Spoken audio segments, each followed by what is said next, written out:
Afternoon with Helen Shield on ABC Radio Hobart and across Tasmania.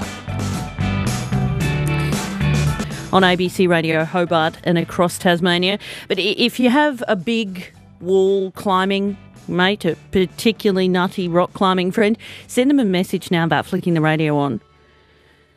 Because John Middendorf is in next. I'll know that name and I dare say they'll want to hear from him. On ABC Radio Hobart and across Tasmania, this is your afternoon. I'm Helen Shield. Someone who changed rock climbing for the world has just been quietly living his life in Tasmania, if you didn't know. Back a few decades, his design for a Portaledge shelter was said to have, quote, perfected the design.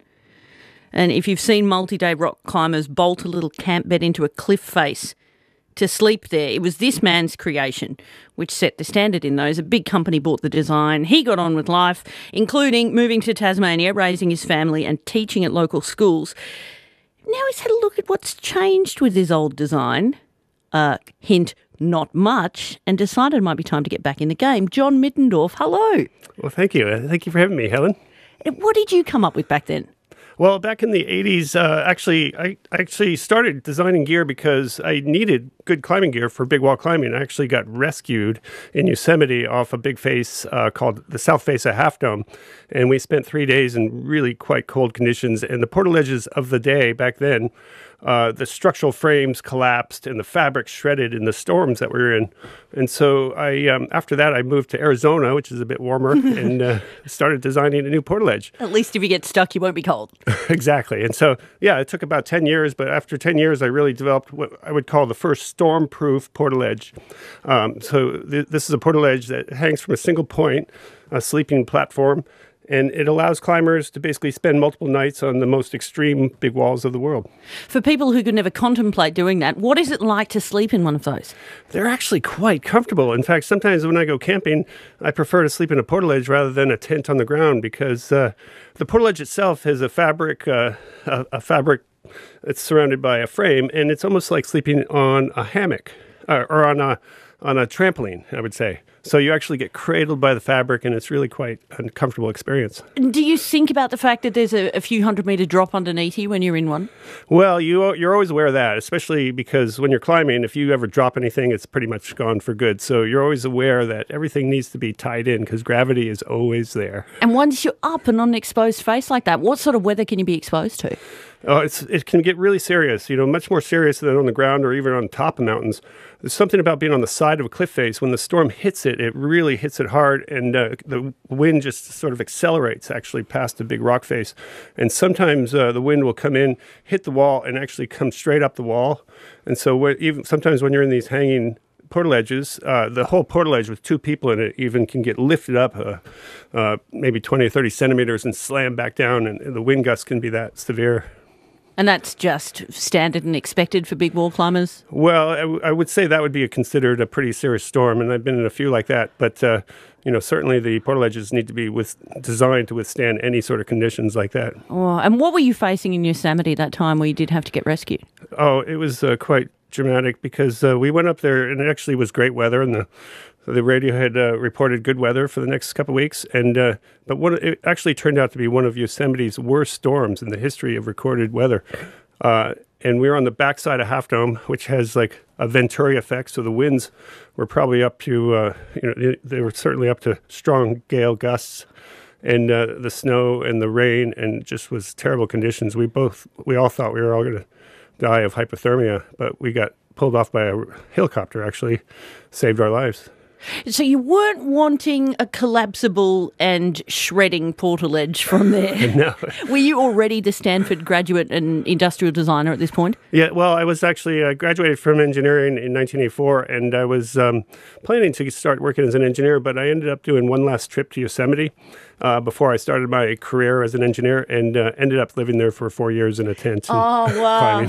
Climbing. Beautiful time. Yeah. And so once you realised you needed new gear, what did you set about designing? Well, the portaledge, I actually started designing some other tools for big wall climbing. But when I started making the Portaledge, I realized like it really needed to be engineered. It wasn't just guesswork in terms of how the tubing and the structure went together. So I would say I engineered it and to be able to withstand any of these kind of conditions. And just really, it was a really iterative process. I actually would go out with each version of my Portaledge and climb a big wall somewhere. And over the 10 years, I really say that we really created a good product. And where would you get the materials to work with? We worked with companies in the U.S. as far as buying the aircraft alloy aluminum for the tubing and the fabrics from large suppliers. This is John Middendorf with you, who is, an industrial designer and engineer. He's been a school teacher and a bit of a legend of big wall climbing, and particularly for his perfection of the design of a Portaledge. With you on Your Afternoon on ABC Radio Hobart and across Tasmania. It's 2:15. So how did you go from creating this design of yours with a great deal of expertise to having a big company knock on the door and want to buy it off you? Well, I'd actually been working as a sponsored climber for North Face for a few years, and what they were doing was they were actually getting climbers to go out and use their products in different places. And I was supplying a lot of the other North Face team members with Portaledges because they were all going doing walls all over the world, and they wanted their logo put on the Portaledges. So every time they got one, our expedition was going out, we would put the North Face logo on. And after a few years of that, we just said, well, you guys are buying so many of our Portaledges, why don't you just buy the company? And I could work with you. And it was great, actually, working with them. I worked with them as a senior product manager for a few years. And it was really nice just to have the resources of a big company because I was able to really develop some great new products thanks to that. And at what point did you step away from that? Well, after a few years, I moved on and became a river guide, actually. Decided to start going with gravity instead of against it. And then I met my wife, Jenny, and we started to have a family. And I realized that doing risky things out in the mountains of the world was probably not a long-term good career move, and just started to step back from that and really have enjoyed being a family man for the last 15 years. And where did Tasmania come into it? Well, I actually got my permanent residency here in 2003 after I was studying at the University of New South Wales for a Master's of Engineering, and I just realized what a beautiful place Australia is. I had first come here in 1981, actually, as a climber and hitchhiked around back when that was a great experience as well. But in 2003, I realized that Australia really was a great land of opportunity, and I was really getting into some interesting engineering and tension fabric structures, and I realized Australia was a great place to move to. So I applied for my skilled migration, and I never looked back. And then Tasmania became home a while after that. Yeah, well, actually, I was thinking Victoria. I got sponsored by the state of excuse me, Tasmania, as well as Victoria. And I thought Victoria might be a better place for setting up a business, but my wife had a say in it. And we had come here to visit my friend Paul Pritchard, another climber. And once we saw Tasmania, we realized, like, this is an amazing place, and we just love it here. And with Stanford education and with this incredible career under your belt already, what made you take to Tasmanian classrooms? Well, actually, when my boy was getting to school age, I was really getting interested to seeing how he was learning. And so I thought about that, and I started to read about learning theories. And then I thought about going to University of Tasmania, where I got my Master's of Teaching, and just became really fascinated with how people, especially children, learn. And so that's been a great experience as well. And recently, you've stepped away from the teaching briefly. I'm hoping it's brief. We're going to get you back in a classroom here at some point. So. Okay, good. That seems like very good news. John Middendorf with you on ABC Radio Hobart and across Tasmania. But what was the moment where you decided that maybe you needed a break from teaching because there was something urgent you had to do? Well, I love teaching. It's such a rewarding field, really.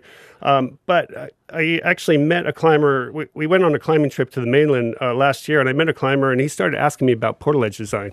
And I started to get interested in it, and just his enthusiasm and his excitement about, like, climbing, I think it sort of it just got me excited too. And so I started working on design. At first, it was just part-time while I was teaching, but the whole design aspect kind of took over, I guess you could say. And last July, I stepped down from my teaching position to work full-time on this new Portaledge project. And what's been happening in the shed? Well, I've actually, just in the last 6 months, I'm really quite excited because as you mentioned earlier, the portaledges really haven't advanced much since we were working on them. My company, A5, it was really quite a collaborative team that we were working with.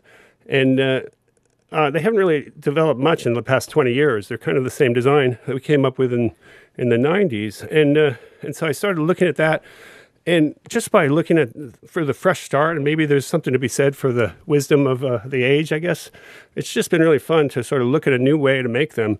And I've come up with a new design that it's different in 4 major ways. And it's quite exciting because I think it will bring a new, it really is a tool that might bring a new standard of big wall climbs around the world because it's lighter and stronger and more compact and it ticks all the boxes in terms of what a big wall climber needs. Now, I know you're not launching your Kickstarter until next week, but how much can you say about what's changed?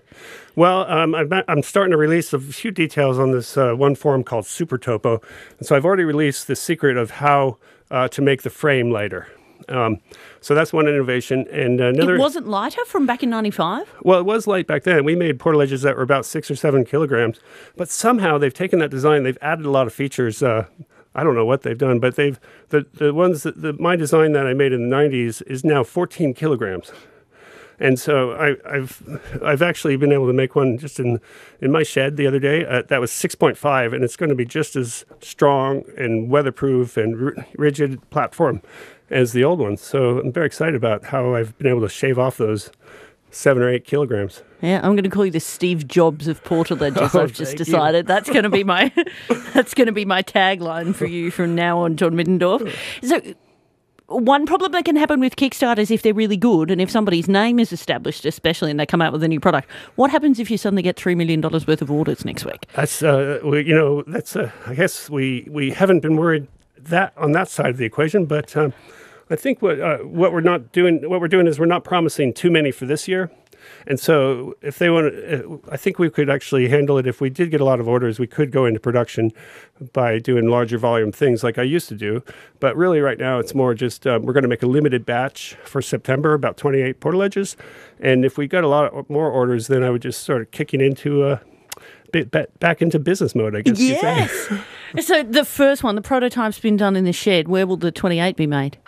Well, we're making it a combination. It's actually, we're kind of like getting the band back together because one of the climbers I used to work with back in the A5 days in Flagstaff, Arizona, I'm working with him again, and he's an amazing craftsman, and he's doing the sewn parts, and I'm building the frames here in Tasmania. So I think it's a good combination. Of course, shipping is expensive back and forth, but I think the first 28 that'll be a good system for that. Of course, if we did get these 100, we would have to figure out something else. Well, now that you're dreaming portaledges again and focusing so much time, how much has the climbing bug reared its head for you? It has, actually, and I'm heading up to the mainland in about a week or two to go climb a big wall in Mount Buffalo. I'm very excited about that. So I've been training and getting in shape and really excited about climbing with my friend Simon Mentz, who's a fantastic climber. I feel very comfortable climbing with him. And have your children inherited this love? They do. They love climbing. My little girl and my little boy, we have a climbing wall in our backyard. I built one, and they just scramble all over that. They have very good natural style for being young ones. John, what a pleasure to meet you today. I look forward to seeing what comes of your next portaledge design. Do you know what you're calling it? It's called the D4 Portaledge. The D4 Portaledge from John Middendorf. Hopefully you heard about that here first. Thank you, Helen. John, what a pleasure. Thank you. John Middendorf, his Kickstarter launches next week. And if you want to read up more about him, johnmiddendorf.net. You'll find his work in robotics and design and all kinds of things. It is 2.